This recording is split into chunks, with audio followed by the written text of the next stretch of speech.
Hi, thanks for stopping by my channel. I'm Ghost Prime. We'll take a look at the top 10 Transformers of 2024. These are, of course, according to me, and it is the 40th anniversary of Transformers this year. And it's been a crazy good year for Transformers. There's been a lot of Transformers that come out.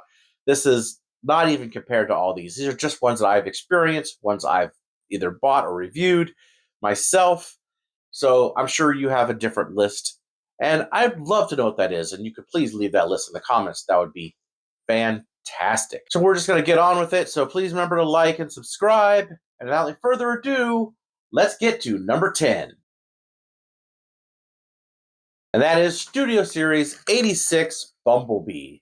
This one was kind of a surprise to me because I'm actually a huge Volkswagen fan. The alt mode doesn't look like a Volkswagen, but this figure is so fun and so cool to play with. I can't put this thing down. He's a very cool figure and definitely deserves to be on this list. And next you have Legacy United Sandstorm. Another great figure. He wasn't higher on this list just because of his chest issue, but Sandstorm is a fantastic figure, a really good update to the original Generation 1 version, and I love him.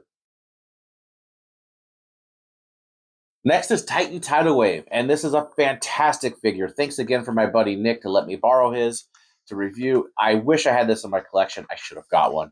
He is so cool, and the sculpt work on it is amazing. He looks really, really good. Not perfect. I do wish he could transform without taking him apart. I think that's really the only downside to me.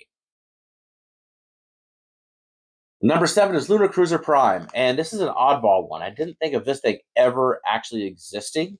It takes a real vehicle mode, which is a concept from Toyota, and mashes it together with Optimus Prime, because who else? And it's amazing. It has a unique transformation. It looks fantastic in alt mode. It's one to get. Robozen Megatron. Now, I noticed there might be some opposition to this one on being on this list, but he is very cool. He is a really good transforming robot, looks good in both modes, and I think he's better than the Robozen Optimus Prime. Cost is a bit prohibitive on this one, though. And moving on to number 5 is the Legacy United Generation 1 Prime. This one was a weird one coming out the same year as Missing Link. And I didn't know exactly what kind of place it took in the Transformers collection. Really fun little figure. And I think I might get another one just to customize a bit because I want some chrome on it. Now for number 4, I really couldn't pick one of these two. If I had to, probably Cliff Jumper, but they're so close, they're pretty much the same figure. And that's the Missing Link Minibots, Cliff Jumper, and Bumblebee. Sure, price is a little expensive on them, but they are really cool, and they are just a full package in themselves. Number 3 is Commander Class Magmatron, and now Hasbro has been knocking it out of the park with their Commander classes. Magmatron is no exception to that. He is damn near masterpiece, and an absolute shock that he was so good out of the box. I did not expect it. He would be higher on this list if it wasn't for the next two, obviously. Moving into the second spot is Studio Series 86 Optimus Prime, and he is another Commander class. He is amazing. He is a near perfect rendition of Optimus Prime, and again, real close to a masterpiece. Just a really great figure with a really good transformation, lots of accessories.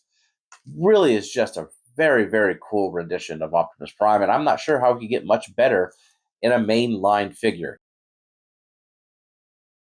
And number 1 is Missing Link Optimus Prime. He is my number 1 pick because the feeling you get when you open this figure, seeing him in the package, opening him up, pulling him out, he's both new and old at the same time.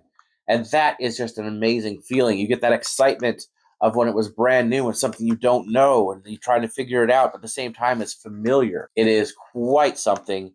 I'm really glad they made it. And he's my top pick. But there's my top 10 list. So I could have probably fit more on there somewhere, but you know what? They had a lot of good figures this year, a lot of really, really quality figures.